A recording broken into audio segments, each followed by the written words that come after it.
At Judaism Unbound, we've gotten really interested in thinking about how conversion to Judaism might be reimagined through an unbound lens.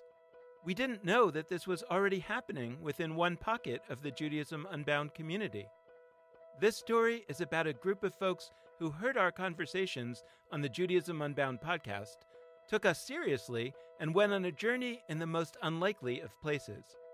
In the first installment of our new podcast series, Tales of the Unbound, Miriam Turlinchamp, Judaism Unbound's executive director, guides us through the story of how two men, Ari and Joshua, in a Washington state prison, affirmed their Jewish identity with the support of their Jewish chaplain, Amy.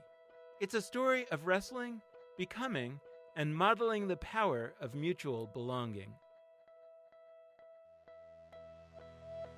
Way before I came into the picture, there was a group of guys who'd been living as Jews. Amy, who, spoiler alert, would eventually become their spiritual leader, was visiting the prison as part of an educational initiative, and she noticed something surprising.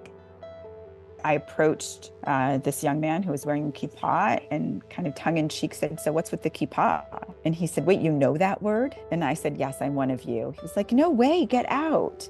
I said, "Yes way." Amy started to show up to the prison on Fridays. She'd sing with them, lead prayers, teach. She was clear about boundaries of practice. And slowly the group grew in Judaism and flourished, not just in Jewish ritual fluency, but as individuals engaging in personal restorative justice initiatives and caring for their community. Amy brought in her husband Marvin, and together they started to teach on Wednesdays on forgiveness, love, Jewish concepts of tikkun and healing. And all the while, as the guys read and prayed and sang and laughed, they also yearned. Practicing as Jews on their own had worked for a very long time, but they felt like something was missing.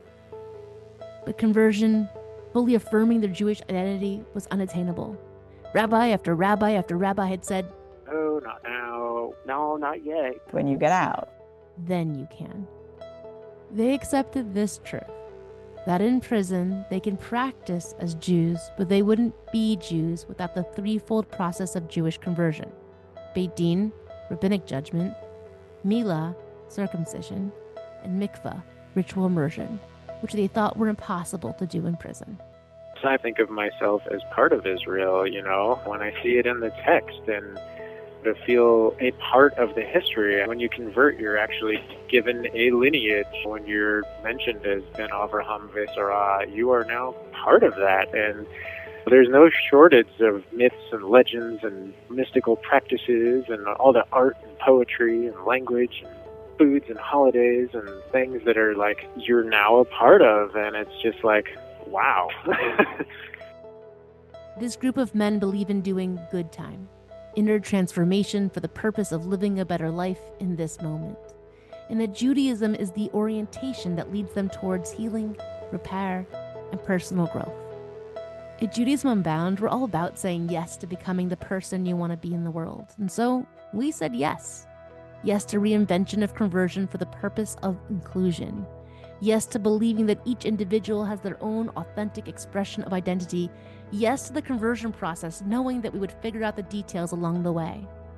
After all, for centuries the rabbis have figured out welcoming new Jews while in exile and hiding in places of darkness. So why couldn't we too figure out a way to welcome those who were crying to be included?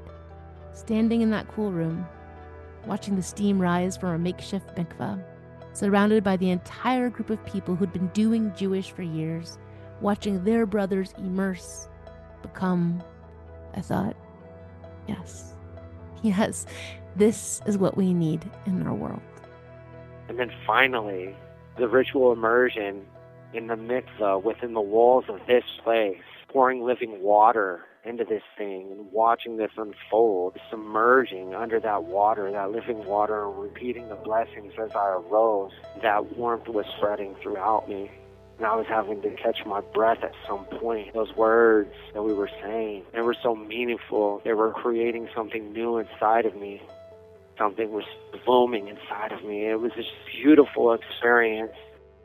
I'm Miriam Turlinchamp, and this is Tales of the Unbound. Go to your favorite podcast app now, search and follow Tales of the Unbound, to catch the full 7-episode series beginning on June 5th, 2024.